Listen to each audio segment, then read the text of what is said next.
사우디의 배신에 대해서 한번 이야기를 해보도록 하겠습니다. 사우디가 미국을 배신하고 중국에 붙은 거 아니냐 이런 뉴스가 나와서 다시 한번 정리해드리도록 하겠습니다.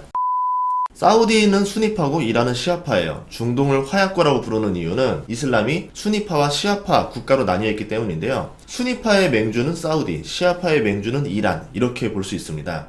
수니파 같은 경우는 미국이랑 친해서 국부를 많이 누렸고 시아파 같은 경우는 미국과 사이가 안 좋죠.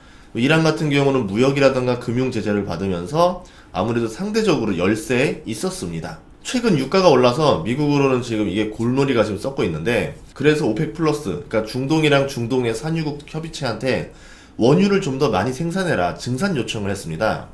그러면서 자국은 셰일 업체 증산을 어렵게 방해를 많이 했죠. ESG라던가 탄소 배출권으로 압박하면서 증산을 해라 이렇게 하니까 산유국들 입장에서는 심술이 나는 거죠. 친환경으로 간다라는 거는 결국은 석유를 종료시키는 건데, 석유를 종료시킨다고 하면서 증산을 해라 라고 하니까 마지막에 한번 패권을 잡아보자 이런 생각을 할 수도 있었다라는 거예요. 작년 가을 환경기후회의 때 모두 2050년에 탄소 제로를 하기로 했습니다. 왜냐면 2050년이 넘어가게 되면은 그때부터는 인간이 노력해도 자동적으로 이제 기온이 올라가는 현상이 벌어질 수 있기 때문에 2050년에 멈춰야 된다라고 합의를 하고 있는데, 사우디랑 중국, 러시아가 우리는 2060년에 하겠다 탄소 제로를 선언하면서 약간의 반항을 부렸어요. 여기서 누가 미국의 편이고 적인지 구분을 할 수 있는 힌트였다 이렇게 볼 수 있었습니다. 그래도 거기까지는 그러려니 했습니다. 뭐 중국도 제조업이고 워낙 뭐 사우디라던가 러시아도 산유국이니까 다 사정이 있겠지 그렇게 생각을 했는데, 슬슬 본색을 드러내는 거죠.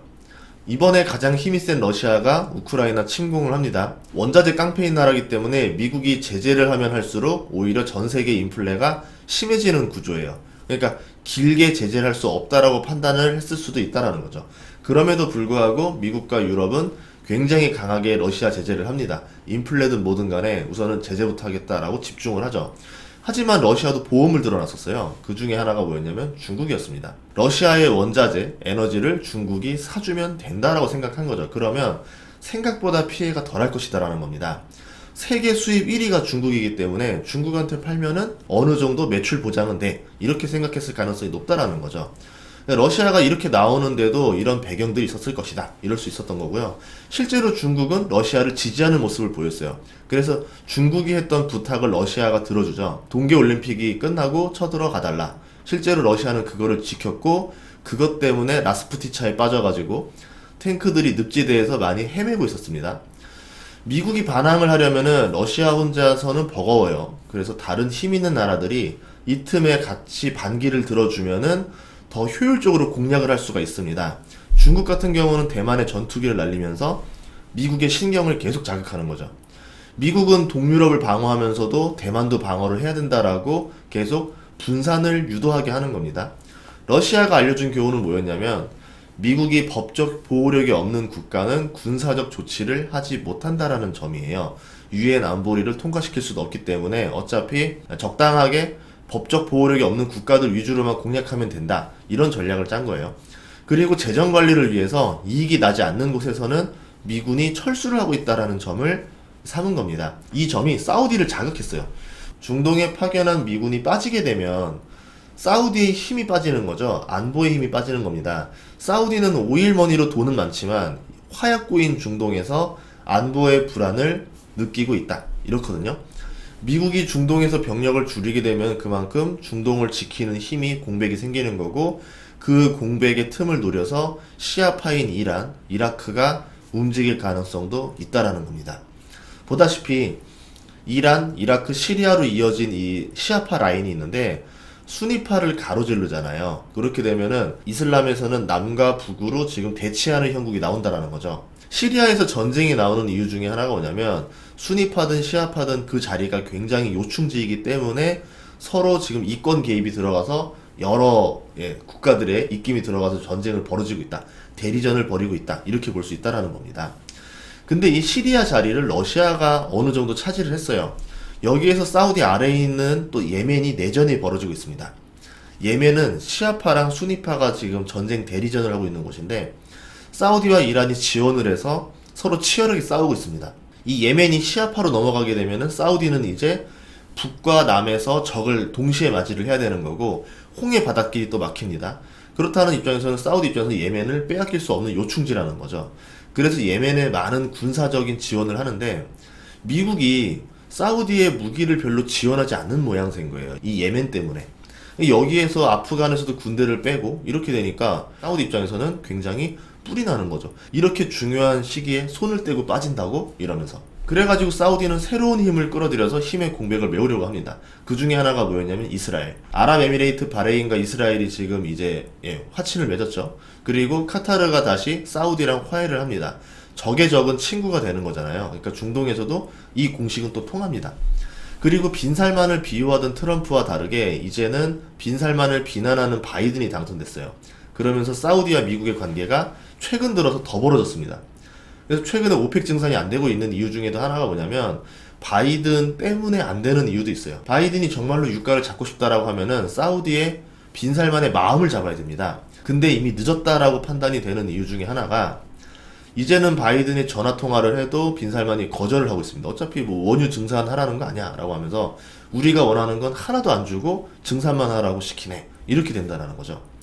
미국은 지금 또 유가를 잡기 위해서 뭐 하냐면은 이란이랑 화해하는 방안을 검토 중입니다. 미국은요 사우디의 적이 될 수도 있다라는 거죠. 사우디 입장에서는 이란과 사우디를 둘 다 챙기는 전략은 있을 수 없다. 우리만 챙기던가 이란만 챙기고 확실하게 적이 되던가 둘 중에 하나를 선택해라. 이렇게 될 수도 있다라는 거예요. 그래서 이 국제관계 때문에 지금 중동이 다시 화약고가 될 수 있다. 이런 말입니다. 지금 러시아가 미국과 홀로 고전하고 있는 상황입니다. 그런 상황에서 중국과 사우디는 뭘 하고 있느냐? 이제 군사가 아닌 경제적으로 미국을 공격하기 시작합니다. 그게 원유 위안화 결제라는 거죠. 이게 뭐냐면 노량진 카페 2층에서는 대화 금지 같은 암묵적인 룰 같은 거라고 할까? 이게 규정은 없는데 그냥 다 그냥 그렇게 하고 있는 그런 겁니다. 원유를 달러로만 결제해야 한다라는 법은 없어요. 근데 달러가 아닌 다른 화폐로 결제를 시도했던 국가들은 대부분 다 공격을 받았습니다. 그래서 암묵적인 룰이라고 부르는 거죠. 사우디가요 하루에 620만 배럴의 원유가 나오는데 이게 오로지 달러로만 거래가 됩니다. 나머지 오펙 국가도 달러로만 거래를 하고 있죠. 그러면 세상의 달러가 중동으로 쏠리는 겁니다. 열심히 미국은 달러를 찍어내고 나머지 이제 신흥국들이라든가 다른 국가들은 열심히 물건을 만들고 팔아서 달러를 벌어들입니다. 그 달러를 가지고 다시 중동에서 석유를 사기 위해 갖다 바쳐요. 그러면 중동은 다시 이제 그 돈을 가지고 미국에다 예치를 하거나 미국에 무기를 사주면서 달러를 소비시켜줘요. 달러가 순환을 하는 구조라는 거죠. 기축통화가 되는 이유입니다. 결국 미국이 근본이제를 포기했음에도 불구하고 기축통화를 유지할 수 있었던 거는 이렇게 중동이 달러 순환 펌프 역할을 해줬기 때문이다. 이럴 수 있는 건데 그런데 중국이 지금 이 틈을 치고 들어왔다라는 거죠. 사우디에 무기도 제공해주고 너희 핵 가지고 싶었지? 우리가 핵 프로그램을 도와줄게 이러면서 사우디에게 굉장히 거절할 수 없는 제안을 하는 겁니다. 그러니까 사우디도 이제 원유를 위안화로 결제해주는 방안을 협의한다라는 거죠. 만약 이렇게 된다라 그러면 미국은 사우디를 쳐야 해요. 하지만 사우디도 그간 쌓은 돈이 굉장히 많습니다. 미국에다가 금융 공격을 하게 되면은 미국도 금융적으로 초토화가 된다. 그래서 사우디를 어떻게 할 수 없는 상황이다. 그렇다고 사우디를 방치하게 되면은 미국은 달러 순환 펌프를 중국에 빼앗기게 되는 거고 사우디뿐만 아니라 사우디를 따르는 여러 산유국들이 이제 위안화 결제를 시도하려고 하겠죠. 그러면은 이제 미국의 기축통화는 한 축이 무너지게 되는 겁니다. 순환 펌프를 돌릴 수 없다라는 거예요. 이렇게 되면 중국이 기축통화국에 대놓고 도전을 하겠죠. 그럼 미국에서는 달러권이 생길 거고 중국에서는 위안화권이 생기게 될 겁니다. 세계가 반으로 갈라질 수 있다라는 거예요. 결국은 나중에 군사적 충돌 가능성이 생긴다는 거죠. 중국은 힘을 키울 때까지 이거를 전면전을 좀 피하면서 계속 달러의 힘을 빼버리는 전략을 쓸 거다. 이렇게 볼 수 있고요. 이후에 군사력도 약화시키는 전략으로 갈 가능성이 높다. 이렇게 볼 수 있습니다. 이때쯤 되면은 남중국해도 수비 라인이 공고하게 완성될 수 있다라는 거죠. 자, 그러면 러시아 입장에서는 이거 제주는 곰이 다 부리고 실리는 중국이 챙기는 일이 벌어졌다라는 겁니다. 경제 제재는 러시아가 다 받았는데 러시아가 얻은 건 없고 잘해야 우크라이나 중립국화 정도가 나오겠죠. 러시아가 바보가 아니라면은 지금 생각을 잘해야 된다는 거죠. 우크라이나만 방패로 어느 정도 세워두고 나면 이제 모든 전력을 중동으로 내려가야 돼요. 터키, 시리아를 쥐고 중동의 산유국들을 압박해서 에너지 패권을 나눠 가져가야 됩니다. 그래서 4차 회담 중인데 제 생각에는 예상외로 우크라이나와 협상이 굉장히 빠르게 성사될 가능성도 있다라고 보는 거예요. 러시아가 똑똑하다라고 하면. 그래서 러시아 협상 타결 가능성, 그리고 최근에 중국의 코로나 확산으로 수요 감소가 벌어지면서 이제 유가가 다시 100달러 이하로 내려갔는데, 지금 상황을 보면은 뭐 다른 것들의 변수는 없습니다. 오로지 그냥 이런 이슈들로 그냥 유가가 내려간 것밖에 없어요. 이제 전쟁의 기운이 근데 유럽에서 다시 중동으로 몰리게 되면은 유가는 다시 급등할 수 있다라는 거죠. 그만큼 이제 석유가 중요한 시대가 온다라는 겁니다. 지금의 국제 정세가 미국의 패권으로 단일화가 되어 있는 모습에서 다시 균열이 되고 있는 모습을 보여주고 있습니다. 앞으로 협약이라던가 국제적 합의는 힘을 쓰기 어렵지 않을까라고 보여지고 있고, 과거 식민지 시절의 제국주의의 모습 또는 뭐 냉전 시절의 모습이 다시 재현되지 않을까, 이런 우려가 표명됩니다.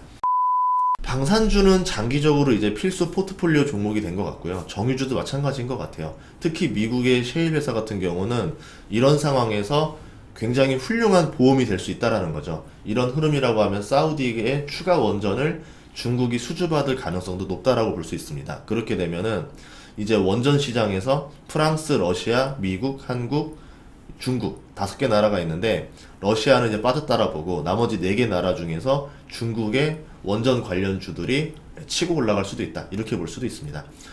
시간이 더 지나게 되면 이제 사우디도 이란처럼 핵을 보유하게 될 거고, 중국도 그에 상응하는 선물을 받을 것이다, 이렇게 보고 있는데, 디지털 위안화까지 등장하게 되면은 달러를 제끼려는 중국의 시도를 미국은 과연 어떻게 견제할 수 있을 것인가, 어떤 무기로 다시 금융적인 공격을 받아낼 것인가, 그럼 우리는 거기에 투자하는 것도 굉장히 유력한 전략이 아닐까, 이렇게 볼 수 있다는 거죠. 현재로서는 쉬운 답들이 보이진 않습니다. 하지만 그래도 미국은 어떻게 해서든 대응을 할 것이다, 이렇게 예상을 해보면서 투자의 어떤 퀴즈를 풀어나가면 좋을 것 같습니다. 그래서 저는 버핏이 셰일 업체를 샀다, 이렇게 이해가 되거든요. 여러분들 투자 포트폴리오도 이런 관점을 보면서 하나씩 괜찮은 기업들을 필수 포트폴리오로 추가하시면 좋겠습니다. 다음 시간에도 좋은 정보로 찾아뵙도록 하겠습니다. 구독과 좋아요 부탁드릴게요. 감사합니다.